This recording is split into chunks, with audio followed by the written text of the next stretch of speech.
So we continue in ordinary time this week in our sacred gathering. We'll continue looking at both Christ, but also more of our own calling, our own vocation as followers of Christ, and what this might mean.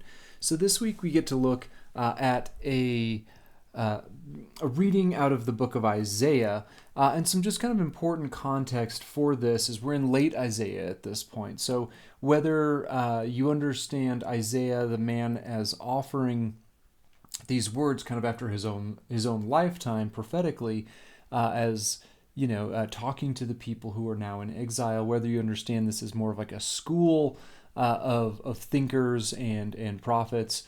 So Deutero Isaiah, they sometimes call this in biblical scholarship. It doesn't totally matter for our purposes here who this actual person was, but what does matter is whether it's Isaiah or someone else like him is the situation into which they're speaking. Their original calling was to turn the hearts of God's people back to him, to trusting him, not to trusting in politics and their own military might, other idols, etc.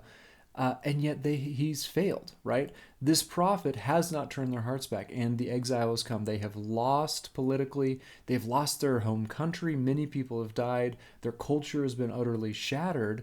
And so there's kind of a despair that is underwriting this entire passage, kind of a challenging of despair, again, because in a lot of ways the bad guys have won, right? God is supposed to be a God of justice, and yet this kind of horrific, brutal empire has conquered his people.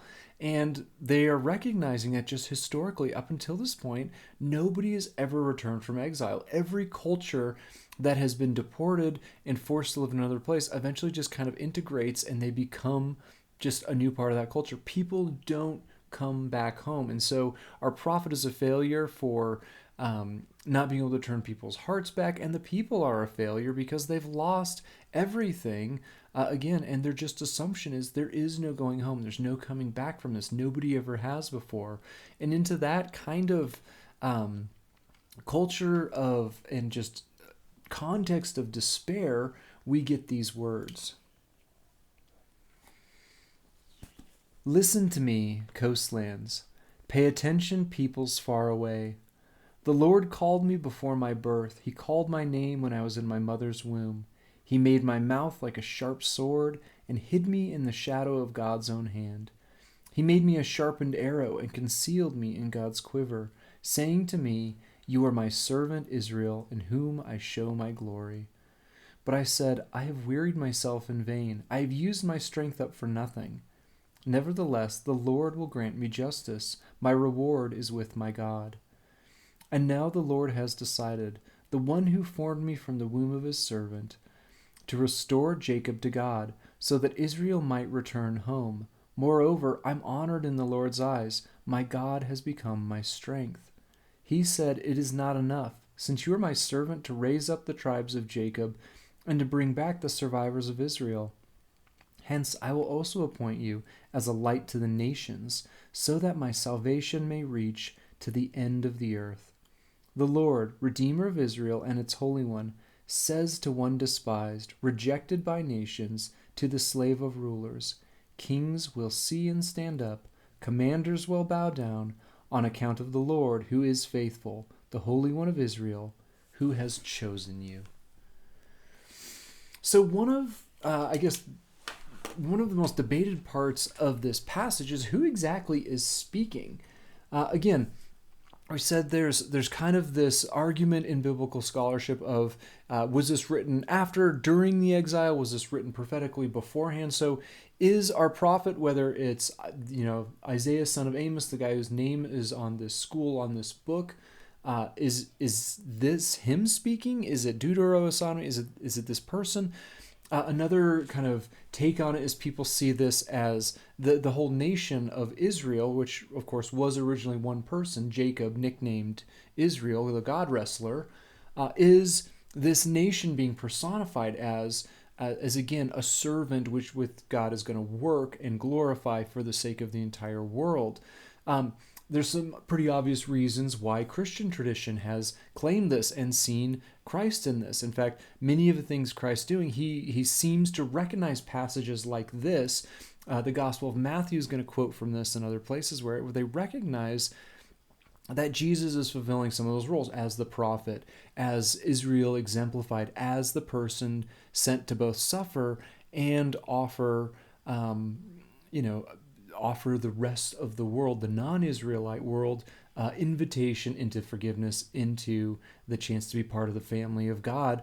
There's also some very interesting kind of readings I saw where people were saying not so much that it's about Jesus or a single individual, but this is kind of an invitation of some poetry, of some prophecy that all of us that are part of the family of God, even the later Gentiles, like all of us listening to this, can kind of claim this passage and recognize as disciples, as apprentices, of followers of Jesus, this passage is one which we can claim and say as well. And so, in some ways, all of those different perspectives can be contained in this because it's not clear. It's one of the beauties of poetry. We can read it different ways and get some different things out of it.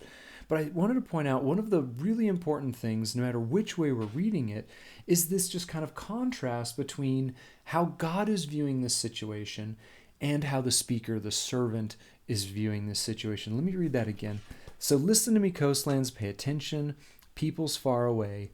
The Lord has called me before my birth, called my name when I was in my mother's womb. He made my mouth a sharp sword and hid me in the shadow of God's own hand. He sharpened me as an arrow and concealed me as God's quiver, saying to me, you are my servant Israel, in whom I show my glory. So that is God's view on what God has created, and God has picked this individual to be. But I said, I've wearied myself in vain. I have used up my strength for nothing. Nevertheless, the Lord will grant me justice. My reward is with my God. And so one of the important things running through this passage, and this is bigger to this section of Isaiah, it's not just this section, is Isaiah, again, or the speaker or the servant, whoever it is a failure, right? He says, I've wearied myself in vain. I've used up my strength for nothing. There's nothing good here. Why did you pick me? This thing didn't work out the way it's supposed to.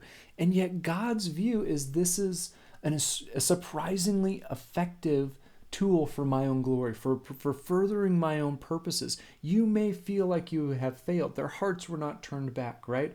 Or the nation still finds itself without an identity in exile, etc. And yet God seems to think this servant is as effective as a weapon, is effective in what they were meant to do, despite their own assessment of the situation, and often despite the assessment of the world around it. And I think that's an important thing, no matter which of those perspectives you take, right? So again, we'll say it's Isaiah, one of the Isaiahs. These words don't really change hearts. They don't really mean anything during his lifetime. He puts these words out there, or if it's a deuterosana, he puts these words out there never to really see the results. He's not going to live to the restoration of the exiles if he lived at the time, or he may have lived hundreds of years before. Either way, he writes down these words in faith that someday they will mean something to someone, someday that God will do something with this, and even beyond his original expectation of being proven right, and that God is going to restore this nation, which again was historically crazy, that had never happened. And yet here we are, thousands of years later, still pondering what they can teach us about God, right? The writer likely had no idea what God could do through their faithfulness, through their willingness to write this down, even though they personally felt like a failure, right? You could use that whether it's the nation being exemplified. At the time, they are in exile. Nobody's ever returned from exile. Maybe at some point they will get to return, even though nobody's ever done it. And even when they do, what does that mean in the face of these big empires, which soon as Babylon falls, they get replaced by the Persians, replaced by the Greeks, replaced by the Romans, replaced by, all of human history. Israel, God's people, continue to be small and unimpressive on the world scale. They were never an empire. They likely never will be in any political association calling that name, right? If this nation is meant to be God's chosen people, if this nation is meant to be the priests to the rest of the world, they're still kind of considered a failure at that time. Maybe this is Christ claiming these words, right? Christ's public ministry is wildly successful until it isn't. And he ends on a cross. And everyone is shocked and everyone is horrified that the Messiah is kind of the ultimate loser, right? Someone whom the powers that be in the world, whether it's political or the injustice of the religious system at the time, whether it's the powers of the devil and sin and darkness, all of those things win, apparently, right? That's what the cross is saying. And yet, and I think that this is one for ourselves. If we are going to take ourselves and put ourselves in the story and claim these verses, we know our own failures at times. We know our lack of success. We know we're not really that impressive in the world's eyes. We haven't accomplished as much as we wanted to. We're not successful. We're us, right? We're all kind of gnawed at by our insecurities and our failures and the ways we wish we were different. And so into every one of those situations, God's words, which is 3 verses like the one little verse, right? That God has called us. God has called all these figures, Christ and Isaiah and the nation of Israel and Jesus' modern day followers, called us and has empowered us, not because we're impressive, but because God wants to do something surprising and surprising, shocking. And then he continues, not just restoration, not just fixing that which is broken, right? But I've decided, the one who formed me from the womb and his servant, to restore Jacob to God, so that Israel might return to him.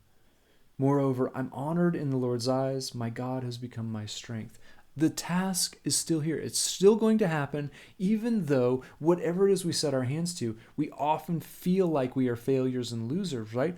God doesn't seem to agree in this passage. He says, but that's not even enough just to restore and to fix things, just to fulfill the dream that God's own people had for them. I'm also, because you're my servant, I'm going to raise up tribes for Jacob and bring back the survivors. But I'm also going to appoint you as a light to the nations, so that my salvation may reach the ends of the earth, right? It's a call for both that inner work of restoring that which is broken within the community, of within ourselves, right? That's kind of the Israel looking inward. I will fix the exile. I will fix people there. Maybe this parallels in some way kind of the spiritual formation we talk a lot about in our community, of understanding who we are in God's eyes and how we are meant to connect with God. But it's never just about us either, right? It is also, God is healing the people of Israel. God is choosing saviors like Jesus for the sake of others, for the sake of noticing and paying attention and inviting into even the outsiders, even the other nations, even those that Israel probably would not have noticed had they not been cast among them into a place of exile, into a place of failure and defeat and pain, right? The cross invites a true definition of goodness and glory, because now everybody can be included in this family of God, not just the insiders, not just the religiously right, etc., right? And so I just think it's really important for us as modern people to take things like this and put ourselves into it. Again, saying God works with unlikely people in unlikely situations, right? With loser prophets, with loser nations, with a Messiah who everyone thought was a loser, with people who follow Christ and really aren't that impressive in any way, shape, or form. And yet God empowers and fills that which the world might call a failure or a loser or weakness, etc. And he brings good and beautiful things through that for the sake of everyone, right? God desires these people to share who he is and what he is up to in the world, shocking vessels that God has always chosen. And so I think it's a beautiful reminder of just the way God tends to work, no matter who we think is speaking in this passage. And I think it's one that we can have weird confidence in because we can honestly assess ourselves and humbly look at what we are in the world's eyes, in God's eyes, in our own eyes, and yet be talked over as these effective things in which we may not understand the meaning of what it is God invites us into and what God is doing through us. And yet, just like this servant, just like his Christ, just like the followers nowadays, says, I can do effective things. I can bring myself glory. I can invite outsiders in through people just like you. So it's, I think, a really beautiful and encouraging message of what it means in ordinary time to follow this God.